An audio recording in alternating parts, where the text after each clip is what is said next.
देखिए, एक बड़ी खबर है। शांति फॉर्मूले पर पहली बार पुतिन का बयान आया है। पहली बार बोले हैं शांति फॉर्मूले पर पुतिन। शांति संधि का कोई मसौदा नहीं था, चर्चा के लिए सिर्फ प्रश्न तैयार किए, यह कहा पुतिन ने। रूस का यूरोप पर हमले का इरादा नहीं है।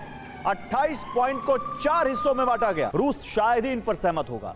वार्ता में रुकावट आ चुकी है और रूस ने इसी रुकावट को मौका बना लिया है। यूक्रेन में कड़ाके की सर्दी और बर्फबारी शुरू हो गई है। पुतिन ने अपनी युद्ध नीति में परिवर्तन कर दिया है।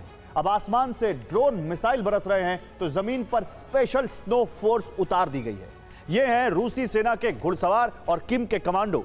इनको लक्ष्य दिया गया है कि जब तक मामला बातचीत में उलझा है तब तक यूक्रेन की ज्यादा से ज्यादा जमीन पर कब्जा कर लिया जाए। देखिए कैसे पुतिन की स्पेशल फोर्सेस यूक्रेन में तबाही मचा रही है।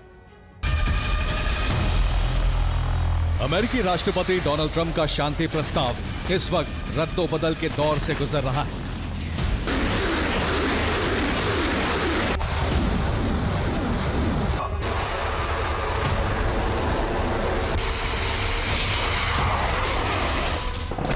लेकिन यूक्रेन ठीक वैसा ही दौर देख रहा है जैसा ट्रंप ने 24 नवंबर को कहा था।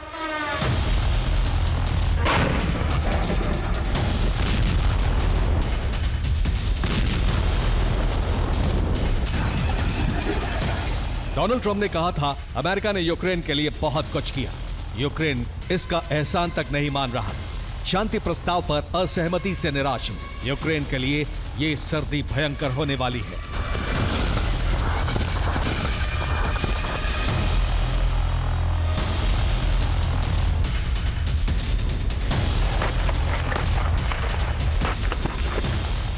यूक्रेन में तापमान माइनस के आंकड़े तक पहुंच गया है। कुछ इलाकों में तापमान -8 से 16 डिग्री है और भीषण बर्फबारी हो रही है।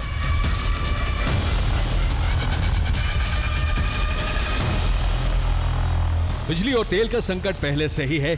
घरों के हीटिंग सिस्टम बंद हैं और ऐसे हालात में यूक्रेनी बस्तियों में युद्ध की आग ही आंच बन रही है।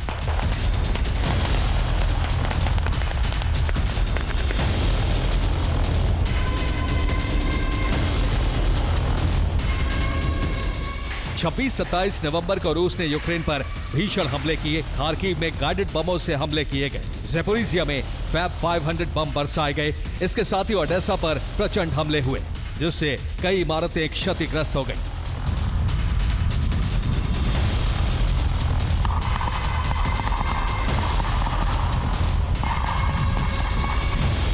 यूक्रेन के सामने संकट यह है कि ऐसी भीषण सर्दी और कई फीट मोटी बर्फ में उसके सैन्य वाहन फंस गए हैं।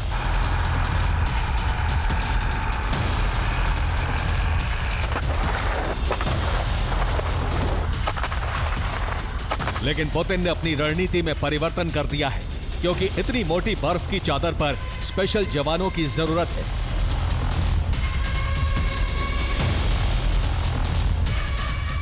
रूसी सेना के घुड़सवार कई फीट ऊंची जम चुकी बर्फ में जंग लड़ रहे हैं। इसके साथ ही नॉर्थ कोरिया से ऐसे स्पेशल कमांडो बुलाए गए हैं जो बर्फ में जंग लड़ने में महारत हासिल कर चुके हैं। ये दोनों स्पेशल फोर्स इस वक्त यूक्रेन की जमीन पर है।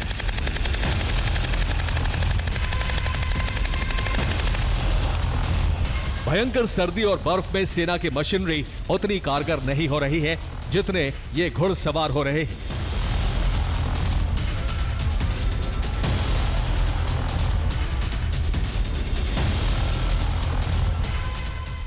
ये घुड़सवार बशकोर्तिस्तान के बशकिर लड़ाके हैं। बशकिर रूस की एक खानाबदोश जनजाति है जो घोड़ों पर जंग लड़ने में महारत रखती है। ये यूरोप और यूरेशिया के बर्फीले मैदानों में जिंदा रहने का हुनर जानते हैं।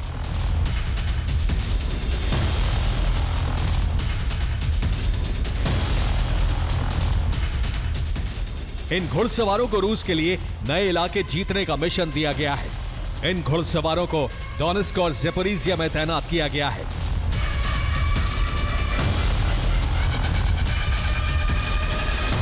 बशकिर लड़ाकों ने डोनेस्क और ज़ेपोरिज़िया में एक एक गांव पर कब्जा जमा लिया है। डोनेस्क के प्रोमिन पर घुड़सवारों ने रूस का झंडा फहरा दिया है। इसके साथ ही ज़ेपोरिज़िया के विसोक गांव को भी जीत लिया है।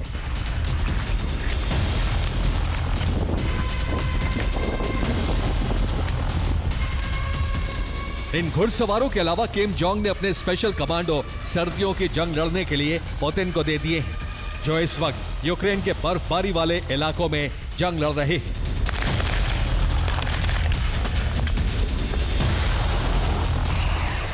नॉर्थ कोरिया के कमांडोज को -5 डिग्री तापमान में ट्रेनिंग दी जाती है। ये कठोर सर्दी में आसानी से जंग लड़ लेते हैं। इनको ट्रेनिंग के दौरान बर्फ में बिना कपड़ों के रखा जाता है।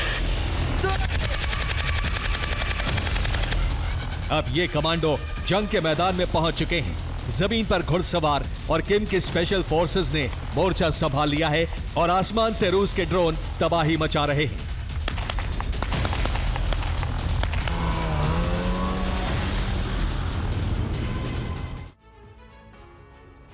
तो ओडेसा में रूस के ड्रोन हमलों से भीषण तबाही हुई है। ड्रोन टकराने से हाई राइज इमारत को नुकसान पहुंचा है। इसके साथ ही एक ऑयल पंपिंग स्टेशन तबाह हो गया। रूस का एक ड्रोन हॉर्स राइडिंग क्लब पर भी गिरा।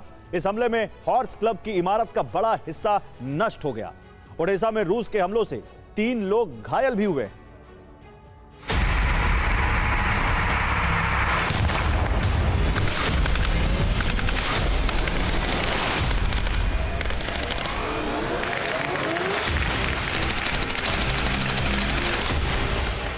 रूस की ड्रोन फोर्सेस ने 26-27 नवंबर को यूक्रेन के 8 से ज्यादा शहरों पर हमले किए। इन हमलों से अलग अलग शहरों में बड़ा नुकसान हुआ है।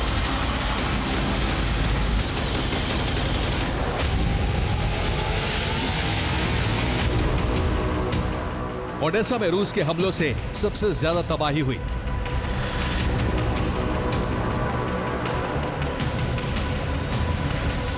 खार्किव पर रूस ने 9M542 गाइडेड बम से हमले किए।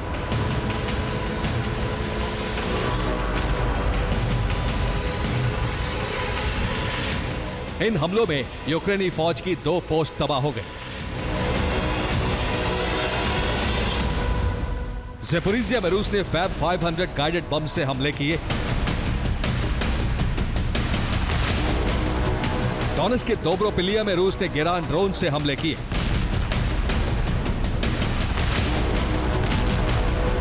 इन हमलों में यूक्रेन के कई सैनिकों की मौत हो गई। रूसी सेना ने जमीन पर भी अपनी रफ्तार तेज कर दी है। पुतिन का प्लान दोहरी रणनीति पर चल रहा है।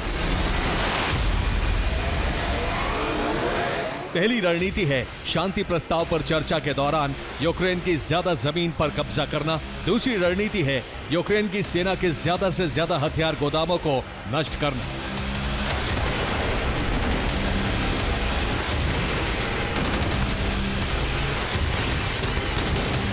स्पेशल मिलिट्री ऑपरेशन शुरू करने से पहले पुतिन ने जो टारगेट तय किए थे वो अब सिर्फ 25% बाकी हैं, जिसे पूरा करने के लिए टीम पुतिन खार्किव, ज़ेपोरिज़िया, दोब्रोपिलिया की तरफ बढ़ रही है।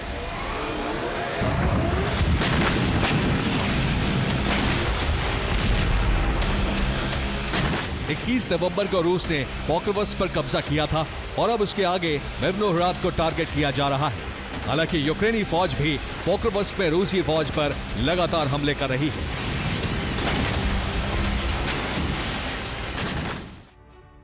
और जीत के बाद रूस ने पोक्रोवस्क में अपनी अस्थायी छावनी बना ली है। इस छावनी पर यूक्रेनी सैनिकों ने घात लगाकर हमला किया है। यूक्रेन ने रूस के सैन्य वाहनों पर ड्रोन से बम वर्षा की। इस हमले में रूस के कई सैनिकों की मौत हो गई। रूस ने तुरंत अपनी एंटी एयरक्राफ्ट गन एक्टिवेट कर दी। इसके हमलों से यूक्रेन के सभी ड्रोन नष्ट कर दिए गए।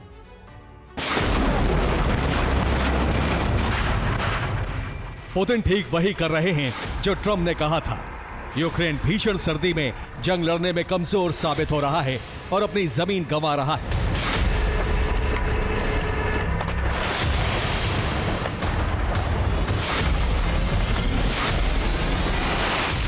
ट्रंप पहले ही ज़ेलेंस्की के इनकार से नाराज हैं और अब अगर शांति प्रस्ताव में रद्दोबदल के बाद रूस इस पर सहमत नहीं होता तो वही होगा जो ट्रंप ने कहा था।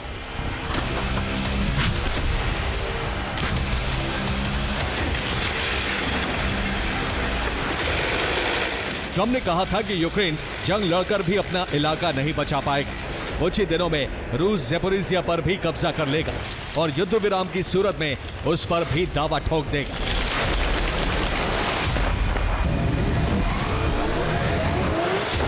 Bureau report, TV9 Bharatvarsh.